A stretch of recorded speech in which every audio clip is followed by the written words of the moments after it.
Baik, bismillahirrahmanirrahim. Saudara-saudaraku muslimin dan muslimat rahimani rahimakumullah. Kalau kita kembali dari kehidupan Nabi kita Muhammad sallallahu alaihi wasallam, beliau menggunakan menggunakan wasail jalan-jalan untuk menyampaikan dakwah beliau. Ya, terkadang beliau mengutus sahabatnya untuk menyampaikan dakwah, dan terkadang beliau mengirim surat kepada pembesar-pembesar negeri pada waktu itu untuk mengajak mereka ke dalam Islam. Dan semakin kesini zaman semakin modern, maka wasail tersebut, jalan-jalan untuk menyampaikan khobar itu sudah semakin banyak.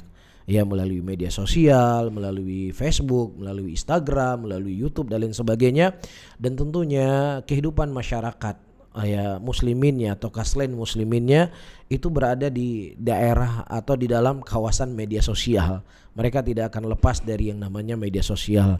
Ya, maka disinilah kita harus berlomba-lomba berjihad untuk menyebarkan kebaikan, untuk menyebarkan agama Allah, menyebarkan sunnah Nabi SAW dari media sosial. Dan teman-teman yang punya media, ya alhamdulillah kita di Medan di sini punya media Kembali Lurus, dan ini adalah sebagai bentuk untuk melengkapi dari media-media yang sudah ada di tempat ini. Ya, kita berlomba-lomba, ya mungkin dari video, satu tayangan video dan lain sebagainya, ada 1-2 orang saudara kita muslimin yang kemudian menjadi sebab hidayah, maka inilah pahala yang sangat besar.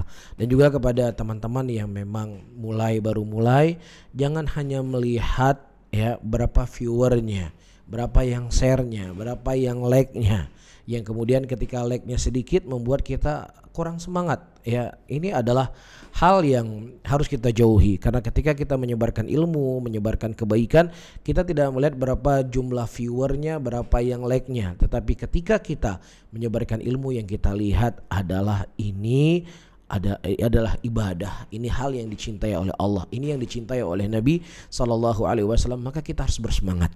Ya, bukankah para nabi dan rasul tidak ada yang mengikuti mereka? Ya mungkin zaman dulu ya pengikutnya langsung, kalau sekarang kan follower ya.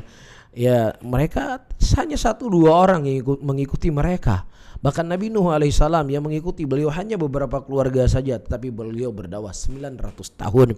Karena memang dakwah itu adalah sesuatu yang dilakukan karena Allah, bukan karena berapa banyak pengikut. Ya, bisa saja terkadang setelah kita meninggal, ya setelah kita tidak ada lagi di dunia ini, apa yang telah kita buat dari konten-konten dakwah, video-video yang kemudian menjadi sebab hidayah buat orang yang banyak setelah meninggalnya kita. Karena Allah itu Maha tahu, Allah tahu hati kita. Terkadang hati kita itu bisa saja lemah dengan banyaknya pengikut, banyaknya viewer, banyaknya like, sehingga membuat kita tidak menahan, ya tidak mampu untuk menjaga keikhlasan kita. Ya, maka bisa saja Allah terkadang akan menyebarkan apa yang kita jalani setelah kita meninggal untuk menjaga keikhlasan kita. Jadi siapapun teman-teman yang punya media, jangan surut, ya terus maju.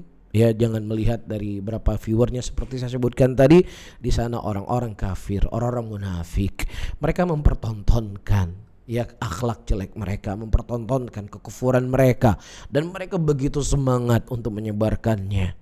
Ya, kenapa kita sebagai seorang muslim menyebarkan kebaikan kemudian kita terlalu cepat futur, cepat meninggalkan kebaikan tersebut? Ayo teman-teman semuanya, kembali lurus, tetap semangat. Barakallahu fikum.